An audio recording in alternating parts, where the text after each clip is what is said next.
What's up, everybody? We're back here again for another session at the lodge, playing some 1-3, sometimes with a $6 straddle on. Unfortunately, no 2-5 was running again tonight. But one of the first hands of the day, I'm going to get dealt 10-4 suited on the button. And it's looking like to start off, we're going to have a limp party, everybody. Under the gun, it is going to put in a limp. It does fold around to me on the button. And don't feel like my hand is strong enough to ISO this time around. So I'm just going to be putting in a limp, hoping that we could get to post flop for cheap. And I get my wish that small blind folds and big blind is going to be checking their option. So we're going to be going 3 ways to a flop of 2-4-10 rainbow.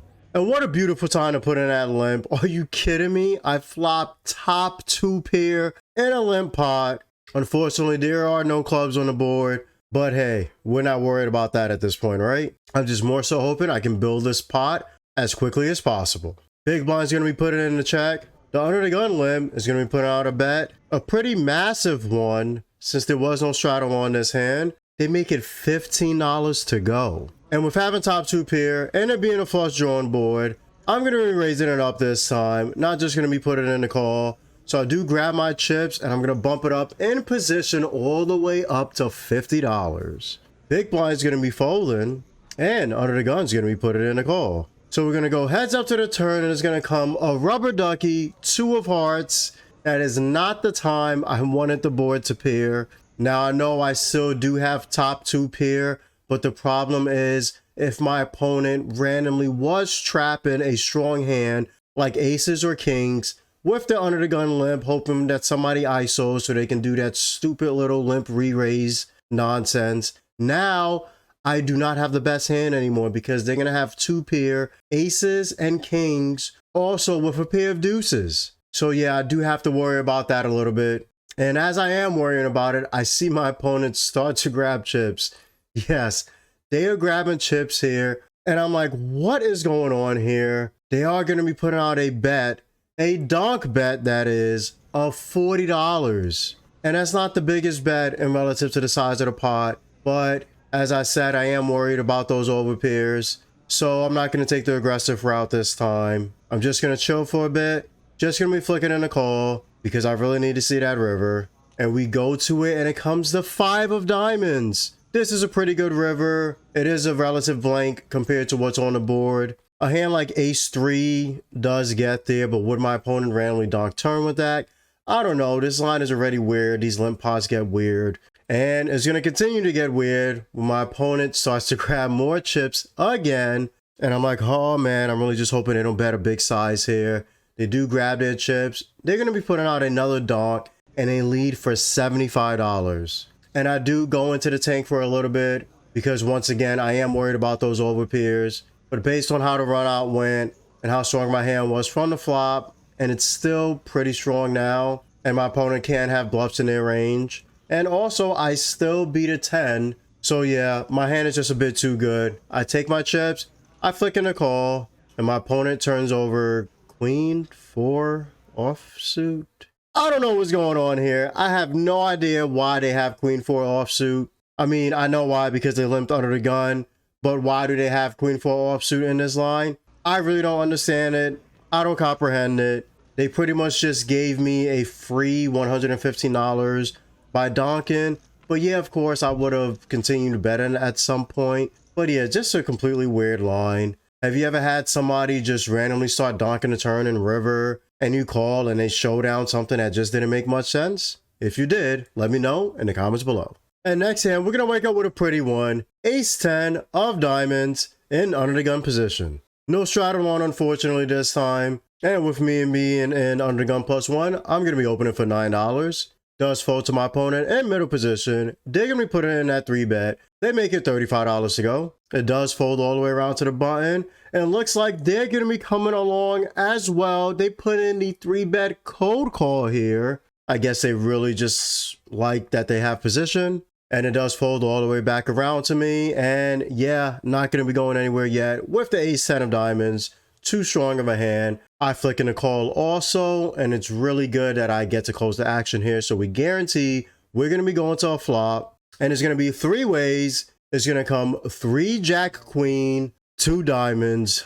Oh baby, we just flopped 80% of a royal flush. Yes, I don't have a main hand yet, but would it be really nice if we can somehow find a king of diamonds on the turn or the river for my first ever royal flush in live poker? Is it possible? Let's hope so. And I wouldn't be too greedy. Honestly, I'll just take a king for a straight or just a random diamond for the nut flush. I mean, we didn't even have to hit the royal, but it would be pretty nice. And not being a 3-better pre here, I'm going to check my option and see what my opponent's going to do. And looks like he's going to be putting in that C bet. He does grab his chips and he makes a bet of $60. Looks like Button didn't have anything after all. They're going to be laying down their cards. And I start to think about my options here. Should I just put in a call or should I raise? Don't have a made hand yet, but for the love of God, I have 80% of a royal flush. I'm going to hit it later. Don't worry, I'll be okay. So y'all know what time it is. We're going to be going for it. I'm putting in that sexy check Rizzle on the turn, and I'm going to bump it up all the way to $175. And my opponent thinks about it for a little bit. They're going to be putting in the call. We go to the turn, and can we hit it? No, it comes to 6 of clubs. That card, unfortunately, has no connectivity to anything in my hand. Not looking pretty good here. And I go into the tank for just a little bit, deciding, am I going to be putting in that second barrel or am I going to just be checking here? And after debating for a little bit, I decide I'm just going to be putting in the check.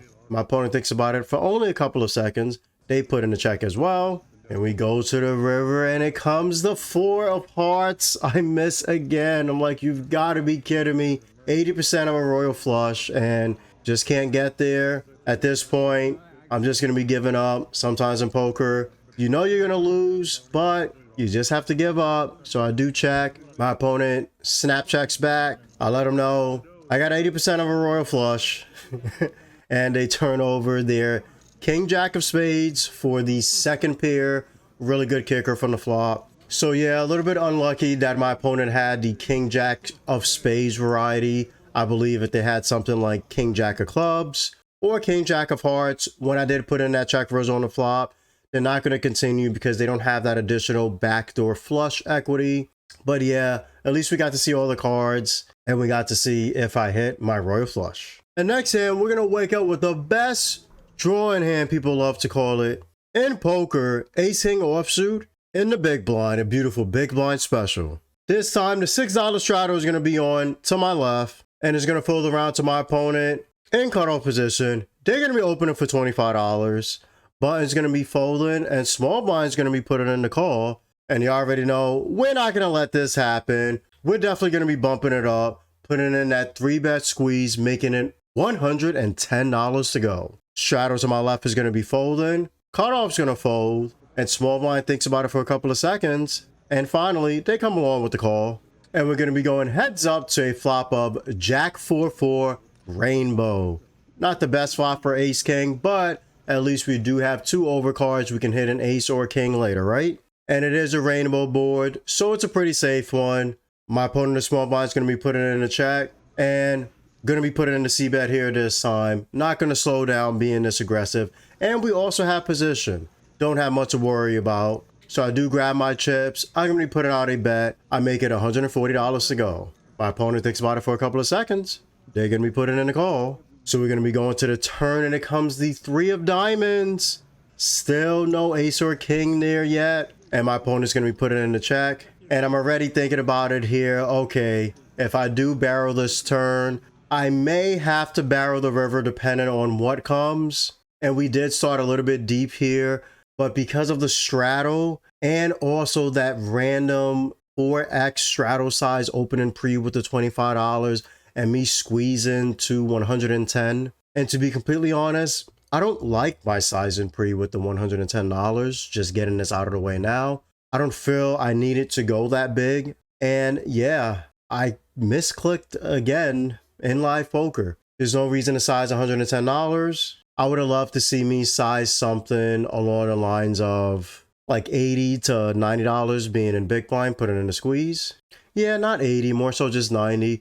That extra $20 being put in and then my big sizing on flop is starting to change the stack to pot ratio, which is really important. But yeah, now that we got all of that out of the way, I am still going to be putting in a bet here on the turn. And I do grab my chips, put out a small wager of just $150. And my opponent is starting to talk to my right, saying, hey, you're setting up that river jam, aren't you? That's what it seems like you're doing. And I decide to say out loud, hey, that means you already know what's coming here on the river.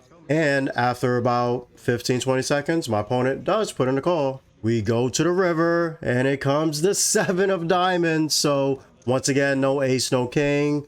My opponent puts in the check. And yeah, I really do like the 7 of diamonds on the river here. I like it a lot. And I like it so much that you already know what time it is. We're going to be going for it. Yes, keeping my foot on the gas. Massive pressure. It's going to be an Aunt Jemima moment. I'm going to be all in on the river for $550. And my opponent immediately goes into the tank. He is tanking, saying, damn, I don't beat anything, blah, blah, blah, talking. And after 30 seconds or so, he ends up putting in the call. And I'm like, okay, damn, you got me. I just got ace high. He's talking to the dealer saying, well, he has to show first, right? And of course, I'm not going to muck my cards, because if I muck my cards, they get to muck their cards. And then I would never be able to see what they have, right? So I flip over my cards. I show ace high. And then my opponent turns over. Oh, you could have called that a long time ago. The ladies' pocket queens. I cannot fucking believe that this person had pocket queens here. Are you kidding me? Why do you have pocket queens? And we did talk about it a little bit after. And he ended up saying he had pocket queens because of the big sizes pre and stuff like that. And they do have a bit of a tournament background, so that's why they decided to flat queens here in small blind. I mean, we already know how I would have played ladies. They did put themselves in a really tough spot. And once they did turn over queens, I'm like, what queens? Like, what were you thinking about? I didn't get what they were thinking about. Like, if you're not going to call pocket queens here, ladies and gentlemen, then what are you going to call? Like, you're just going to call a boat that you have with jacks? Because, yeah, if you're not calling pocket queens, I guess you're only calling a boat with jacks. So, yeah, really rough spot. I'm not going to lie. I did get slightly upset that my opponent did tank there with pocket queens. I mean, they were a bit right in the fact that they said they really don't beat anything here. But, yeah, they beat my bluff because I'm capable of having bluffs sometimes in spots like this. But, yeah, I just believe if you have pocket queens here and you decided to play pocket queens in this line, you're just going to have to bite the bullet and you got to put in the call, right? That's how I view it. But hey, maybe you ladies and gentlemen at home have a different way of looking at it. Let me know what you think about the hand in the comments below. But yeah, overall, nice hand by my opponent. Way to find the call. And yeah, I guess I got to grab money out of my bag and prepare for the rebuy. And this time we're going to have a big hand again. I'm going to be on a button with ace jack suited, the heart variety, and the straddle's going to be on. My opponent in under the gun position is going to be finding an open. They make it $20 to go. Under the gun +1 is going to be put it in the call. Low jack's going to be put it in the call as well. And it does fold to me on the button. And you already know we're not just going to be flatting in here. I want to build up this pot when I have such a strong hand. Yes, it's not ace king suited, but we're going for it. So I grab my chips, loading up the clip. I'm putting out a nice 3-bet squeeze in position of $80. And this time around, I like my sizing. Feel like it's perfect. Just really good job. Good shit, Brandon. Good shit. And under the gun's going to be put it in the call. +1's going to be put in the call. But low jack is going to be folding. So it looks like we're going to be going 3 ways to the flop. And it's going to come 8 king 10 rainbow. Pretty good flop here for ace jack suited. Being in position. There is 1 heart on the board. So we do have some backdoor equity to the nut flush. And not only that, we are drawing to the nuts as well with our straight drawer. If we can find my lady at some point during this hand, that would be nice. Or even a 9 and a 7 coming runner could give me a straight as well. And I still have an ace. Just in case my opponent has a king already, I can hit a better pair. So looking pretty good here. I have a shit ton of equity. My opponent under the gun is going to be putting in the check. +1's going to be checking. And I'm going to keep my foot on the gas. I did put in that massive 3-bet squeeze pre. We're not going to be checking back. I grab my chips, loading up the clip again, but not going to be putting out the biggest bet in the world. I just make it $80 to go. And after a couple of seconds, I see under the gun start to grab more chips than $80. And this is not really what you want to see when you don't have a made hand yet. But yes, they're bumping it up, putting in that check raise all the way up to $200. And my opponent in +1 is going to be folding. So now we are just heads up. And of course, not going to be going anywhere yet. We have too much equity. There's some good, beautiful turns that can come. So I take my chips. I put in a call. Let's go to it. So now we're going to be heads up and to the turn. And it comes my lady, the Queen of Diamonds. Let's go. That's what I'm fucking talking about. We just turned the stone cold nuts, ladies and gentlemen. And if you saw my last video about that dealer that her husband watches my vlog, and she also watches my vlogs with him, so she knows who I am, and she knows my favorite card in hand is the lady's Pocket Queens, and she is the one dealing me right now again.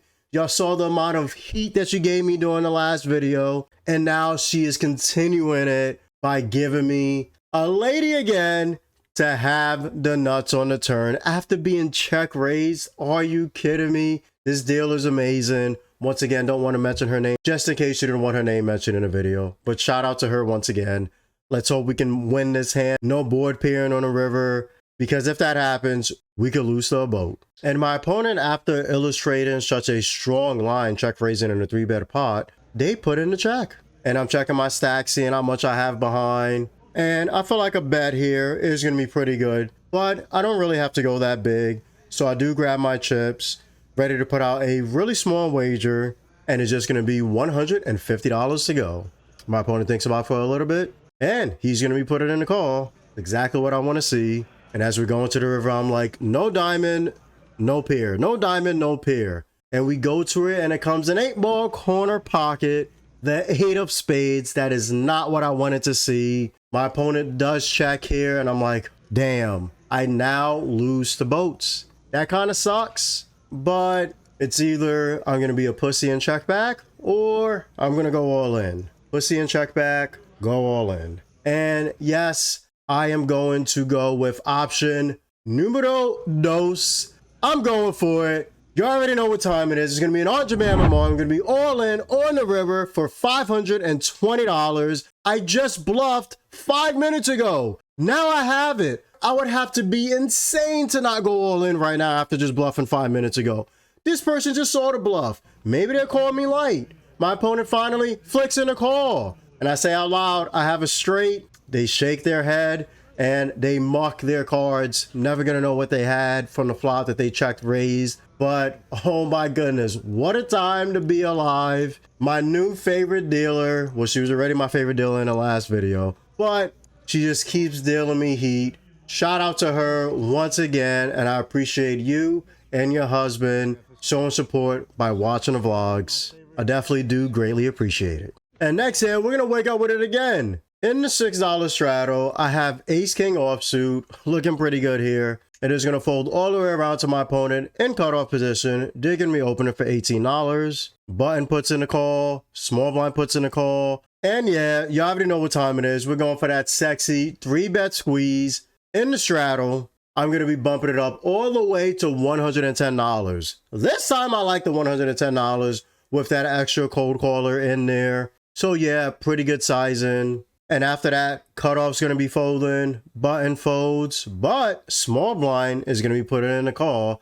I mean, this is the best person to put in a call here, if you think about it, because the other two players would have position on me. And now with small blind calling, I have position on them. The best spot to be in while you're playing poker. So we're going to be going heads up to a flop of deuce, deuce, 4, 2 spades. Once again, ace king is letting me down. It just completely whiffs the entire board. But my opponent is not going to have much deuce X in their range. And at least I do have the king of spades in my hand to go runner for the second nut flush. My opponent small blind does put in a check. And once again, not going to slow down with being in position and being an aggressor. I can sometimes get a fold here on the flop. And like I said, the board isn't too crazy. So I grab my chips. I load up the clip. Going to put out a massive bet here. I make it $180 to go. And within 2 seconds, after I put in a bet, my opponent to my right is already grabbing more chips, and they just take their entire hand and make it $405 to go. I don't even think that they counted the chips that they were putting in. They just took all their black chips, put it on a red stack, and just pushed it in the middle. They didn't even know what they bet, what it looked like to me. But hey, maybe they did. I don't know. It was just so fast that I don't think they did. But hey, maybe they already had that calculated and already knew what they were going to do a couple of seconds ago. It is possible. But damn, was this raise so quick. And a check raise at that again in a 3-bet pot. I mean, I don't know what this is. Nobody wants to fold to my C bets apparently. But yeah, I can't go anywhere yet. It's really close to a click back here. I can turn an ace or a king, or I can turn a spade and have some more equity. So yeah, with all of those factors playing in, I'm going to be putting in a call. And we go to the turn, and it comes my lady, the queen of diamonds. That is not the time I wanted to turn the lady. And within 2 seconds again, my opponent announces they're going to be all in. And I look at my cards and I'm like, oh, well, I mean, I have ace king, I have ace high. I'm not going to get checked raised here and start stationing off ace high. It's only $580 to go. Not too big compared to what's in the pot, but yeah, not going in ace high against this line. I take my hand, I muck it, and after mucking, my opponent is kind enough to show his hand. So shout out to them for being so nice. And they show pocket eights, my second favorite hand in poker. Like, damn, pocket ace turned to me a little bit, just like the ladies did earlier, but it's okay. I still love those two hands. I would have loved if I just turned a king, because maybe my opponent goes all in and they're just drawing to only 2 outs. So yeah, rough spot, but I got owned. Gonna have to move on to the next hand. And next hand, I'm gonna get dealt queen 6 suited, the heart variety, on the button. You already know we love any hand with a lady in it. And this time the straddle is gonna be on. It does fold to my opponent in hijack. They're going to be putting in a limp. Cut off. The person who just owned me with pocket eights is going to be putting in a limp. And I decide, all right, it's time to ISO. I'm not just going to call here. I'm trying to thin out the field. So I grab my chips and I'm going to be bumping it up all the way to $63. Yeah, random numbers, 63. Don't know how I got to it, but yeah, that's what I bet. And it does fold all the way back around to hijack. They're not going to be putting in a call. But my friend in cutoff who just owned me, yes, he's going to be coming along with the call. Let's see if I can have some revenge. So we're going to be going heads up to a flop of queen 3-8 rainbow. So I do flop top here, weak kicker, no backdoor equity to any kind of flush draw or anything like that. But yeah, at least we do have top here. My opponent's going to be putting in the check and having such a good hand here. I don't want to see any bad turns. So I'm going to grab my chips. I'm going to be putting out a bet here. I make it $65 to go, roughly 50% of the pot or so. Or less. And after a couple of seconds, they're going to be putting in a call. We go to the turn and it comes an ace of spades. That's not the turn that I really want to see here. They do put in the check. And I'm like, I think I'm just going to have to chill. Let's see a river and hope it's a clean one. Don't want to barrel the ace this time around. I like the passive route here. So I'm going to be checking back. We go to the river and it comes the 6 of clubs. Now that is a pretty damn good river. We managed to have 2 pair here now. It is not top 2 pair because of the ace, but it's a pretty damn good 2 pair, ladies and gentlemen. My opponent puts in a check, and I'm thinking about my size in here. Of course, I'm going to be betting, thinking. And yeah, I'm going to be going for a massive one. I'm not putting in a little small bet here. F that. I grab my chips, and yes, I'm going for the overbet. I make it $335 to go. My opponent goes into the tank, and they're tanking for 30 seconds, 45 seconds. I'm like, okay, at this point, once again, they can just put in the call. I am so good here, but unfortunately, he ends up laying down his cards, and I do just muck my cards as well. Would have been really nice if they did find that call there, because I would have made back all of the money from that 3-bet pot. But oh well, we're going to have to move on to the next hand. And yes, we have a lady again. Ace Queen offsuit in the $6 straddle. You already know in this 1-3 game, we are putting on the straddle every time that I can. And my opponent in under the gun position, he's going to be opening for $20. And surprisingly, nobody has anything to call. It folds all the way around to me in the straddle. And this time, not going to be putting in a 3-bet here. I'm just going to be flicking in the call with Ace Queen. And this is the same opponent from the last video that I stacked with the pocket queens on that queen 4-4 board. So let's see if history repeats itself. We're going to be going heads up to a flop of 5 ace queen rainbow. Oh baby, so far it's looking like history may repeat itself because I just flopped top 2 pair in the single raise pot. Really hoping my opponent has something because yes, this pot is about to start growing very quickly. And I'm going to be putting in the check. He grabs his chips. They're going to be putting in a bet. They make it $15 to go. And I'm not going to be putting in a call this time. My hand is just way too strong having top 2 pair. I grab my chips and I'm going to be putting in that sexy check Rizzo all the way up to $55. And I see my opponent move a little bit. He's like, come on, man. Not this guy again. But I guess he has a good enough hand because he does grab his chips and he puts in a call exactly what the doctor ordered. So it's still heads up and we're going to be going to the turn. And it comes the King of Hearts. That is not the turn that I wanted to see. Are you kidding me? Now I'm losing to a lot of hands. This is possibly the worst turn for ace queen. Yes, it is. I mean, can you think of a worse turn? If you can find a worse turn in the deck, let me know in the comments below because I can't think of one. And yeah, such a dangerous turn here. And not gonna lie, I freeze up for a little bit because I didn't know what to do. And I started thinking about, okay, on this turn, what should I do here? Should I be checking or should I be betting? And after deliberating ranges and everything for a decent amount of time, I do decide to put out a bet here. I grab my chips. I don't make it a massive one though. I just put out a bet of $55 and my opponent tanks for a little bit himself. 20 seconds or so goes by and I see him grab more chips than $55. He bumps it up in position and he makes it $155. And I am livid. I'm like, you've got to be kidding me. What am I going to do here with 2 pair? He just raised me in position in this spot. And I go into the tank once again, thinking about my decisions. What are my options here? And after 30 seconds to a minute, yeah, it did take that long. I take my cards, I end up laying it down. And I let him know out loud, which I don't do that much, but I mean, I did stack the guy earlier yesterday, right? And he was a good sport about it. And we actually stay in the same state. So shout out to him. And I've also played him in online poker before. But yeah, what a small world we live in. I let him know. I just folded 2 pair, man. Like, I don't know what you had, but I folded 2 pair and I believe it's better than what I have. And he let me know, wow, what a fold. Decent fold there. Can't believe you're folding 2 pair. So yeah, with that reaction, I don't think he would be lying or trying to just like psych me out or anything like that. So I believe he had a better hand. I don't know what it is, but it's better than my 2 pair. It's a very nice fold by me. Yeah, just going to have to move on to the next hand. And next hand for the night, we're going to have a lady again. The ladies love me. Come on now. We have Queen Jack suited in small blind position. Strato is going to be on this time. It's going to fold to my opponent in middle position.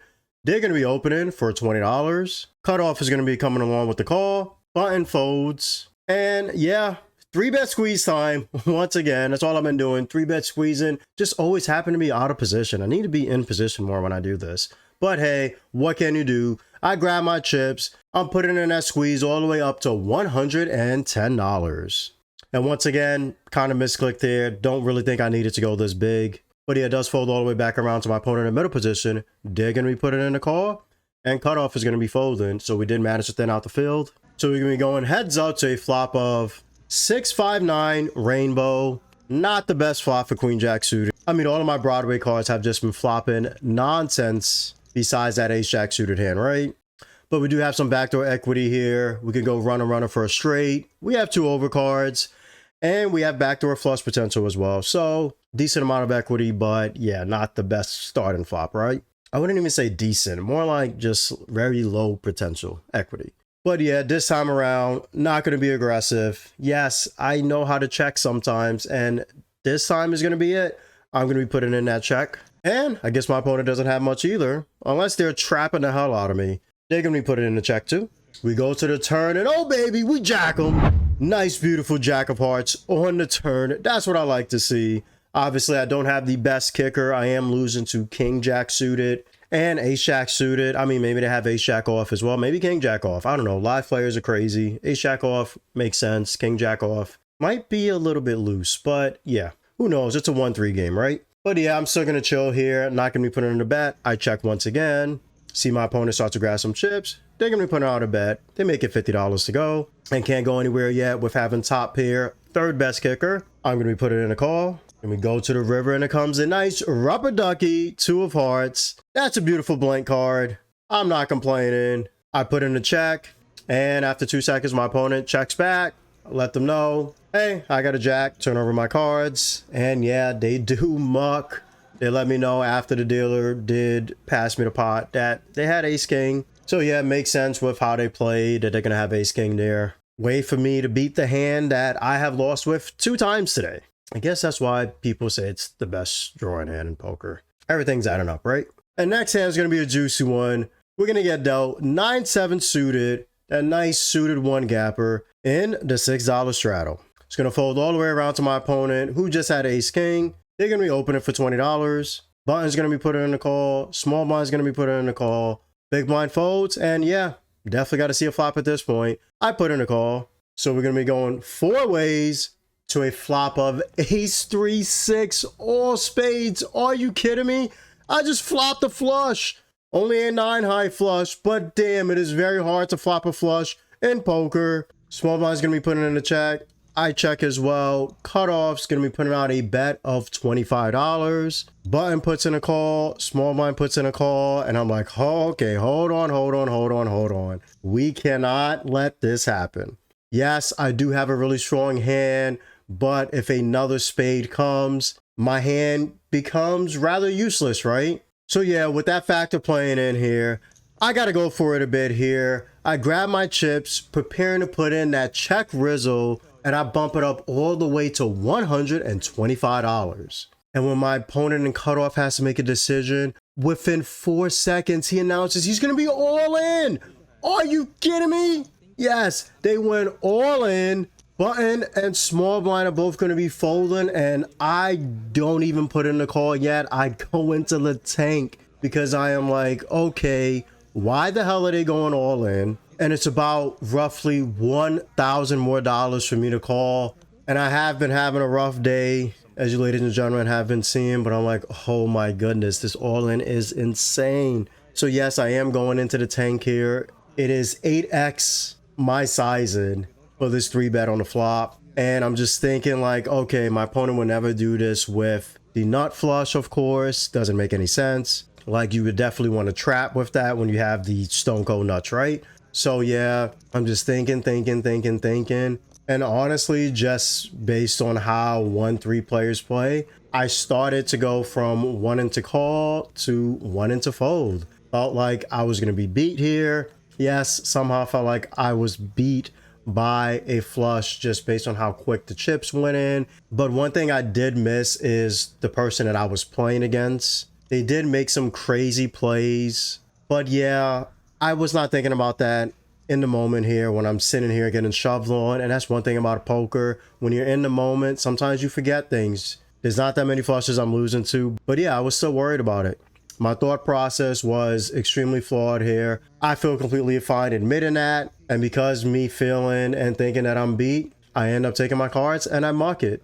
Just got to do better with my thinking in spots like this, because after a couple of seconds, when I muck my cards, my opponent turns over their cards, and yeah, they show the ace deuce offsuit with no spade.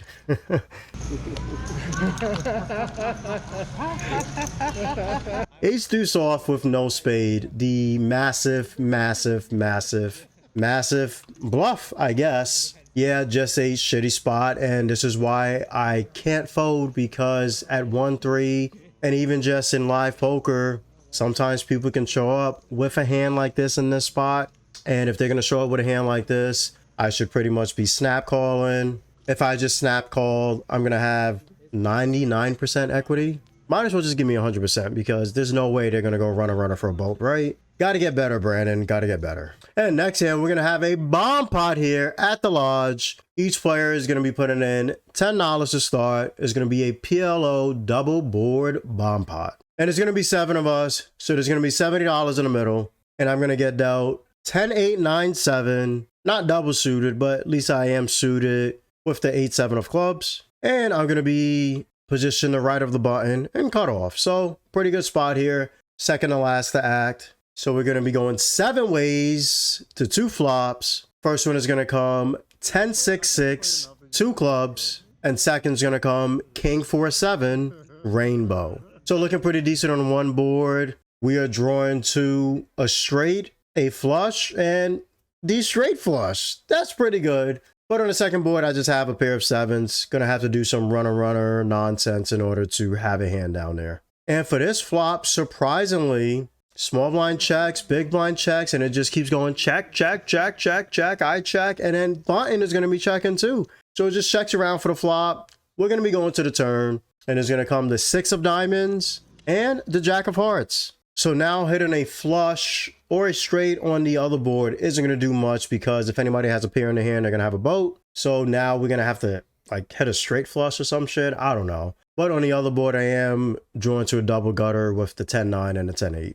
But yeah, on the turn, it's going to check around again all the way to the button. They're going to be putting out a bet of $50. Small blind folds and big blind puts in a call. Then it folds all the way back around to me. I'm like, okay, just $50. Why not just flick it in? I put in a call. We go to the river and it comes the 9 of clubs and the 2 of clubs. Are you kidding me? I just rivered a straight flush. That is what I'm fucking talking about. But unfortunately on the other board, I don't have anything. Let's see if we can somehow manage to take down this pot with the nuts on one board. Big blind's gonna be putting it in the check, and I don't want to give button a position to check back. So I end up betting pot. I make it $230. Button goes into the tank for about 30 seconds.